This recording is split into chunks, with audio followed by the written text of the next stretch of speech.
بسم اللہ الرحمن الرحیم۔ ناظرین کرام السلام علیکم ورحمۃ اللہ تعالی وبرکاتہ۔ شادی دیو کے مسلمان ہو جانے کے بعد کفار و مشرکین اور راجہ پرتھوی راج کا غم و غصہ اور زیادہ ہو گیا۔ کفار و مشرکین نے پرتھوی راج کو مشورہ دیا کہ انا ساگر کے پانی پر پہرا بٹھا دیا جائے۔ پانی نہ ملنے کی صورت میں یہ مسلمان فقیر اور اس کے تمام رفقا پریشان ہو کر اجمیر چھوڑ کر چلے جائیں گے۔ یزیدی دماغ حضرات کربلا میں بھی ہمارے پیارے خواجہ اللہ تعالیٰ عنہ کے جد کریم سیدنا امام حسین اللہ تعالیٰ عنہ اور آپ کے ساتھیوں پر یزیدیوں نے پانی بند کرنے کے لیے نہر فرات پر پہرا لگا دیا تھا، مگر کربلا اور اجمیر کے حالات جدا جدا ہیں۔ کربلا میں مقابلہ کھلے کافروں اور مشرکوں سے نہیں تھا، اور اجمیر میں ہمارے پیارے خواجہ کا مقابلہ بت پرستوں، کافروں اور مشرکوں سے تھا۔ کربلا میں صبر کا امتحان ہو رہا تھا، امت کو صبر کا سبق سکھایا جا رہا تھا، اور اجمیر میں صبر کا امتحان نہیں تھا بلکہ بت پرستوں اور مشرکوں کو روحانی اور ایمانی طاقت و قوت دکھا کر اسلام کی حقانیت و سچائی کو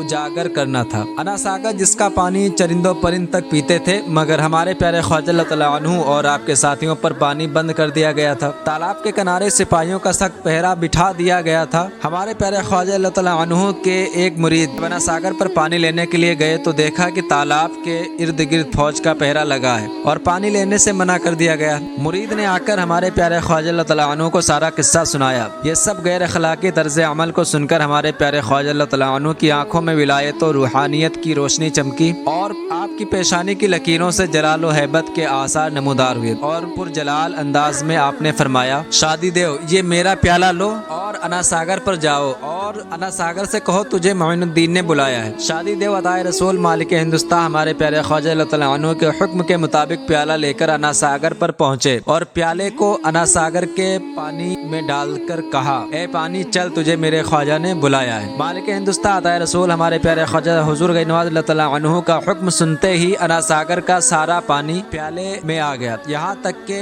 اجمیر کے دوسرے تالاب اور کنویں کا پانی بھی پیالے میں سما گئے، اور سارے تالاب اور کنویں خشک ہو گئے۔ اور مزید حیرت کی بات تو یہ ہے کہ عورتوں اور جانوروں کا دودھ بھی سوکھ گیا۔ حضرات ہمارے پیارے خواجہ رضی اللہ تعالیٰ عنہ کو حیران و پریشان کرنے والے خود حیرانی اور پریشانی میں مبتلا نظر آنے لگے۔ پانی بند کرنے والوں پر پانی بند ہوتا ہوا نظر آیا۔ فاصلہ کتنا بڑا ہے انا ساگر کا مگر، فاصلہ کتنا بڑا ہے انا ساگر کا مگر، حکم پاتے ہی تیرے کوزے میں آیا خواجہ۔ اجمیر کے لوگ گھبرا گئے اور راجہ پرتھوی راج کے پاس پہنچے، اور پرتھوی راج سے بتایا کہ راجہ غضب ہو گیا ہے، یہ مسلمان فقیر بڑا ہی کمال و بزرگی والا ہے۔ ہم نے تو اس فقیر پر پانی بند کیا تھا، مگر اس درویش نے اپنے ایک مرید کے ذریعے تمام انا ساگر اور پورے اجمیر کا پانی اپنے ایک پیالے میں بلایا ہے۔ اب پورے انا ساگر کا پانی اس مسلمان فقیر کے قبضے میں موجود ہے، اور ہم لوگ اس فقیر کو پریشان کرنے والے خود در بدر کی ٹھوکریں کھا رہے ہیں، اور اگر پانی نہ ملا تو موت و ہلاکت کے سوا کوئی صورت نظر نہیں آتی۔ تو راجہ پرتھوی راج نے لوگوں کی مصیبت و زحمت کو دیکھ کر محسوس کیا کہ اگر پانی نہ ملا تو ہماری قوم پانی کے بغیر ہلاک و برباد ہو جائے گی۔ بڑا مجبور اور لاچار ہو کر کفار و مشرکین کا راجہ پرتھوی راج اولیاء و اصفیاء کے راجہ ہمارے پیارے خواجہ حضور غیور نواز اللہ تعالیٰ عنہ کی خدمت اقدس میں حاضر ہوا، اور اپنی غلطی اور بے ادبی کا معذرت خواہ ہوا اور معافی طلب کی۔ رحمت عالم صلی اللہ علیہ وآلہ وسلم کے شہزادے رحمت الہند